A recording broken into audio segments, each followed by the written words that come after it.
Ya baik, Assalamualaikum warahmatullahi wabarakatuh. Sebelumnya terima kasih kepada para manajer yang sudah memberikan kami kesempatan memberikan kami kesempatan melaporkan progres yang telah kami capai. Sebelumnya perkenalkan kami perwakilan dari kelompok B1 yaitu saya Raja Restu Arsita dengan 3 digit NIM akhir 061 dan rekan di samping saya yaitu Farhan Maulana dengan 3 digit NIM akhir 048. Buat kalian yang belum tahu Posipa ya, Posipa itu adalah software as a service yang bertipe POS, Point of Sale. Dan buat yang belum tahu juga Point of Sale itu apa, ketika kalian ke kafe contohnya, ketika pesan makanan, terus si kasirnya itu input sesuatu di tabelnya. Nah, itu merupakan tipe dari Point of Sale. Nah, terus kenapa kita membuat sesuatu yang udah ada gitu? Alasan kita membuat sesuatu yang udah ada itu kami menawarkan sesuatu yang berbeda yaitu dari prosedur pemesanannya yang melewati handphone masing-masing customer. Jadi customer hanya perlu melakukan pilihan makanan di handphone masing-masing. Jadi mereka tidak perlu mengantri, cuman perlu membayar terus menunggu makanan datang kepada mereka. Baik, yang berikutnya adalah cakupan dari aplikasi ini, yang mana cakupan di sini merupakan target dari pengguna aplikasi tersebut. Yang mana dalam studi kasus kali ini kami memilih salah satu usaha di bidang food and beverage yaitu Bagi Kopi. Terus di belakang saya ini ada diagram rencana dan proses yang telah kami jalani. Untuk proses yang telah kami jalani itu sekitar 36,2% dari keseluruhan rencana yang telah kita buat di kesepakatan awal. Yang dimana fitur-fitur dari kami juga belum sepenuhnya selesai, yang dimana menjadi alasan kenapa persentase dari setiap fitur itu berbeda. Baik, yang berikutnya teknologi yang digunakan dalam proses pengembangan aplikasi POS ini. Yang pertama untuk urusan tampilan adalah menggunakan Tailwind. Yang berikutnya untuk integrasi front end dan back end menggunakan Laravel. Dan untuk database sendiri adalah menggunakan PostgreSQL. Nah, yang berikutnya adalah business rules yang telah kami sepakati bersama. Yang pertama terkait pelanggan, yang mana satu pelanggan dapat memiliki atau memesan banyak pesanan. Yang berikutnya adalah terkait pengguna, yang mana setiap pengguna memiliki satu role yang menentukan hak akses dalam sistem. Adalah seperti admin, owner, dan kasir. Yang berikutnya hanya pengguna dengan role owner yang dapat melihat data laporan. Yang berikutnya adalah hanya pengguna dengan role admin yang dapat mengubah data terkait produk. Yang terakhir adalah pemesanan, yang mana jumlah pemesanan di sini adalah kuantitas dari setiap item produk harus lebih dari 0. Selanjutnya ada requirement, yang dimana requirement itu kami bagi jadi dua, yaitu fungsional dan non fungsional. Yang pertama non fungsional itu ada performance, jadi sistem kita itu harus mampu untuk memanage dan menangani pesanan yang banyak tanpa mengurangi kemampuannya gitu. Lalu untuk fungsional juga ada autentikasi, yang dimana ada 3 role untuk autentikasi. Yang pertama ada admin, ada kasir, terus ada owner. Nah terus si pelanggannya itu masuk kemana gitu. Pelanggan sendiri kami tidak berikan autentikasi karena ketika lapar gitu disuruh register terus login itu kayak kacau banget gitu. Terus yang kedua itu manajemen produk, itu simpelnya CRUD buat produk atau menu. Terus ada manajemen order, ketika kita bayar produk itu gak pure gitu, harga yang kita bayar itu sesuai dengan produknya. Ada tambahan biaya dari tax atau pajak, terus dari diskon juga bisa masuk. Baik, yang berikutnya adalah perancangan, yang mana dalam konteks ini perancangan itu adalah tampilan dengan menggunakan tools Figma. Bisa dilihat oleh teman-teman di sini. Yang pertama itu ada beberapa dashboard terkait hak akses yang sudah kami sebutkan tadi, yaitu owner, admin, dan kasir. Kemudian ada manajemen produk berupa CRUD juga. Kemudian yang sebelah kanan ini adalah tampilan dari autentikasinya. Nah, ini merupakan hasil implementasi dari halaman autentikasi, yang mana pengguna perlu menginputkan sebuah username atau email dan juga password. Dan berikutnya ada hasil implementasi dari payment gateway, yang saya mengenable paymentnya itu e-wallet dan juga PA, people account. Karena kalau menambahkan yang lain kayak debit yang kayak gitu ribet gitu. Debit itu pembayarannya harus masukin nomor debit, kayak CPP-nya juga harus masuk, jadi ribet banget buat mesen gitu, buat bayar. Jadi kami memutuskan untuk 2 pembayaran saja, yaitu e-wallet dan PA. Yang berikutnya adalah hasil pengujian dari Authentic sebagai owner, yang mana di dashboard owner ini terdapat beberapa informasi dasar. Yang pertama itu ada pendapatan per bulan, kemudian pendapatan hari ini, dan juga produk-produk yang menjadi best seller. Dan juga ada menampilkan data dengan representasi grafik. Nah, yang berikutnya adalah autentikasi sebagai admin, yang mana admin di sini akan mengelola data terkait produk dan juga kasir. Dan yang terakhir adalah hasil pengujian berupa autentikasi sebagai kasir, di mana kasir di sini akan mengelola pemesanan yang masuk dari pelanggan. Selanjutnya hasil pengujian itu untuk payment gateway saya memilih untuk menguji dengan BRI, yang dimana nanti akan di generate payment gateway-nya, terus misalkan milih BRI PA,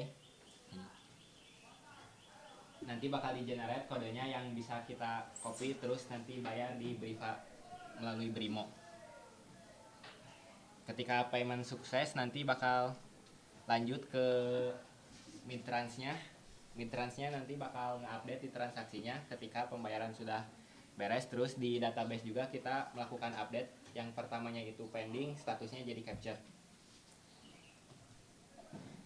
Buat permasalahan yang kami alami ketika melakukan pengerjaan proyek 3 ini, ketika kita memutuskan untuk membuat database yang dimana memerlukan waktu 4 minggu, yang sampai sekarang masih ada update-update untuk memenuhi kebutuhan.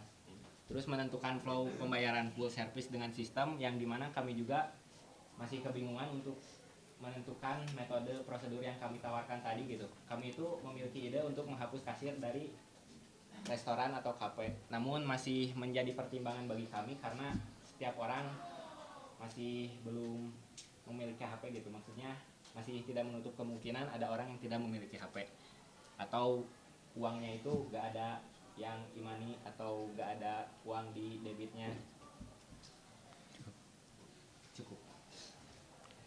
Baik, sekian terkait pemaparan kami terkait pengembangan aplikasi. Terima kasih atas perhatiannya. Assalamualaikum warahmatullahi wabarakatuh.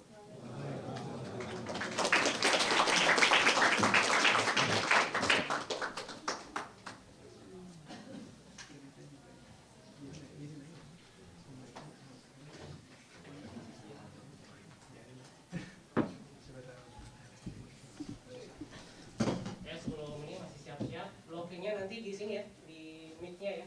Tadi terlalu ke ujung-ujung jadi harus atur-atur ini. Tolong ya di mic-nya blockingnya.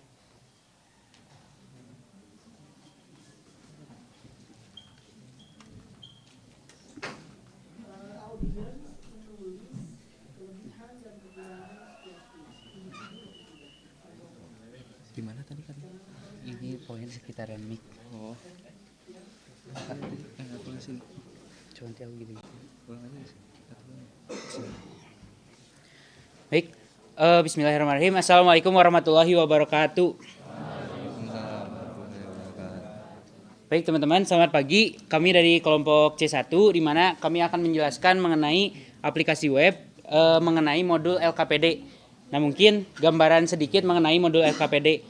Modul LKPD ini adalah modul lembar kerja peserta didik di mana lembar kerja atau LKPD ini dibutuhkan oleh tenaga pendidik untuk tahapan-tahapan dalam mengajar gitu. Mungkin secara singkatnya itu isinya mengenai tutorial pengajaran gitu. Misalkan mengenai robotika, ya, pembuatan robot apa. Nah, itu tuh dijelaskan dalam modul LKPD. Baik, dalam prosesnya kami ini dalam kelompok C1 anggotanya ada Zaki Nur Hidayat, Haikal Haryanto, saya Muhammad Haikal Al-Jufri, Elsa Monika, dan Aulia Putri. Nah, deskripsi aplikasi ini sendiri ya. Jadi aplikasi pengembangan modul LKPD ini merupakan aplikasi yang ditujukan untuk mewadahi guru-guru yang telah diberikan pelatihan pengembangan bahan ajar computational thinking dengan metode plug atau unplug berbasis EDI. guru yang telah mengikuti pelatihan perlu untuk mendaftar terlebih dahulu kepada aplikasi, kemudian mengunggah LKPD yang dibuat yang dihasilkan selama pelatihan. Nantinya ketika modul LKPD sudah diunggah, guru lain tuh bisa mengakses modul LKPD tadi sebagai bahan untuk kegiatan belajar mengajar. Nah, selain mengakses modul, guru lain dapat memberi komentar serta status favorit terhadap modul LKPD tersebut. Nah, ada model bisnisnya kurang lebih ada 6. Yang pertama, aplikasi ini utamanya ditujukan untuk guru tapi tidak terbatas untuk guru, jadi umum juga bisa. Yang kedua, fokusnya pada pematerian computational thinking, baik itu dengan plug atau unplug, dengan opsi menambah subkategorinya. Jadi plug itu kan ada beberapa subkategorinya. Seperti kayak plug itu kan computational thinking yang bidangnya tuh Teknologi. dengan komputer langsung gitu, berhubungan dengan komputer langsung. Jadi kayak GeoGebra itu masuknya ke plug gitu. Jadi bisa nambahin teks-teksnya. Yang ketiga, pengguna dapat melihat LKPD tanpa perlu login, tapi perlu login untuk mengupload, memberi favorit dan komentar. Keempat, saat membuat LKPD, pengguna bisa menambahkan kolaborator di sini guru lain. Jadi kan saat pelatihan tuh gurunya bukan cuma satu doang, bisa aja banyak. Nah, nanti tuh buat yang uploadnya tuh cuma cukup satu guru aja, nanti bisa ditambahin lagi di kolaborator ini. Nah, kolaborator ini bisa udah punya akun ataupun belum. Jadi gitu. Yang kelima, modul LKPD ini dapat berisi beberapa langkah, teks atau kolaborasi. Jadi hubungan ke ininya tuh bisa many to many. Yang keenam, LKPD itu harus diverifikasi admin sebelum publikasi dan akan disimpan sebagai draft hingga disetujui oleh admin.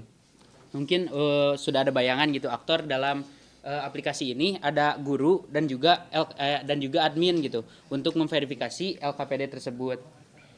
Nah, berikutnya requirement apa saja dalam aplikasi ini gitu. Yang pertama, dalam homepage atau modul LKPD tentunya ada lihat daftar LKPD. Nah, jadi pengguna atau guru tersebut itu dapat melihat list-list LKPD yang sudah tersedia gitu. Lalu berikutnya ada untuk mencari LKPD berdasarkan judul, teks, deskripsi atau nama pembuat LKPD tersebut. Lalu ada filter modul berdasarkan kategori. Nah, tadi kan sudah dijelaskan kategorinya ada plug dan unplug gitu. Lalu berikutnya autentifikasi akun dan akun pengguna. Nah, di sini tuh tentu saja kita bisa membuat akun dan juga melakukan login. Oke, berikutnya manajemen modul LKPD. Nah, di sini tuh guru dapat membuat LKPD dan juga mengedit LKPD yang telah diuploadnya gitu. Lalu berikutnya interaksi modul LKPD. Nah, karena kita tuh bisa melihat LKPD punya orang, guru lain gitu. Kita juga bisa memberikan komentar dan juga favorit terhadap LKPD tersebut. Untuk teknologi yang digunakan pada backend-nya kita menggunakan Laravel. Kemudian untuk menghubungkan data dari backend ke tampilan kita tuh menggunakan Livewire. Nah, itu tuh salah satu framework dari Laravel juga. Nah, untuk database-nya kita menggunakan PostgreSQL dan untuk styling atau tampilan CSS kita menggunakan Mary UI. Nah, itu tuh udah masuk Tailwind dan Daisy UI. Oke, berikutnya ada daftar fitur. Nah, di mana kita bagi daftar fitur ini berdasarkan screen. Nah, pertama ada di bagian homepage. Di bagian homepage ini ada navbar. Navbarnya itu nanti isinya ada login, register, terus ada untuk membuka halaman LKPD. Lalu berikutnya register.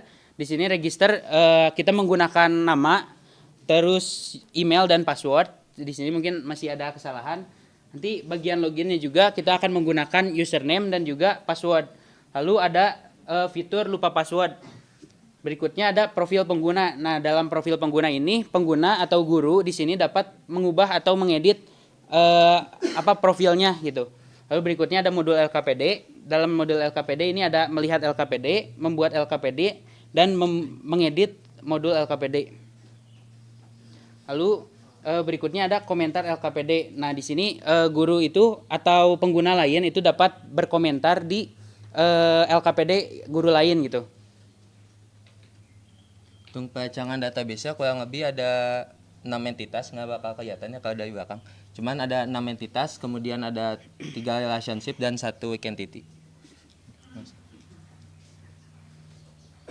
Nah, ini untuk bagian tampilannya. Di sini ada homepage sebelum login. Jadi kalau di sebelum login, bagian navbarnya itu ada masuk atau register. Lalu ini ada tampilan registrasi. Kita menggunakan username, email, dan password. Lalu berikutnya login. Login juga kita akan menggunakan username dan password. Terus ini adalah homepage setelah login. Nah, jadi di sini udah ada untuk tambah gitu. Jadi kan kita usernya itu guru gitu. Jadi guru itu bisa langsung melakukan tambah LKPD. Kita akan membuat LKPD. Lalu ini bagian halaman LKPD. Nah, nanti kan di di navbar ini ada LKPD. Di saat diklik ini akan muncul tampilan halaman LKPD di mana kita juga bisa melakukan filter.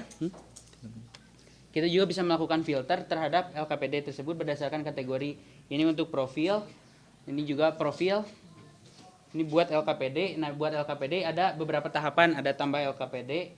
Ini untuk menambahkan judul, jenjang, kelas, kategori. Terus di sini adalah halaman untuk admin. Sedangkan ini untuk view LKPD. Nah, untuk rencananya di sini kami mulai dari Agustus kemarin, dari mulai pertemuan pertama ada menentukan proyek yang dikerjakan, lalu menentukan spesifikasi program, eksplorasi mandiri, menentukan job desk, membuat desain interface, membuat struktur database, revisi desain interface, dan mungkin yang kita target itu ada 4 fitur ya. Ada 4 fitur, namun di progresnya Di progresnya tuh hanya 2 fitur yang saat ini sudah hampir selesai, tapi tetap perlu perbaikan. Untuk hasil pengujiannya dari fitur yang sudah dibuat, jadi di sini tuh buat fitur page LKPD, di situ dapat dilihat ada data LKPD-nya, dan jadi di sini akan muncul datanya dan sudah dapat di get dari database. Kemudian ini ada untuk filter, kalau misalnya semua bakal muncul semua LKPD-nya.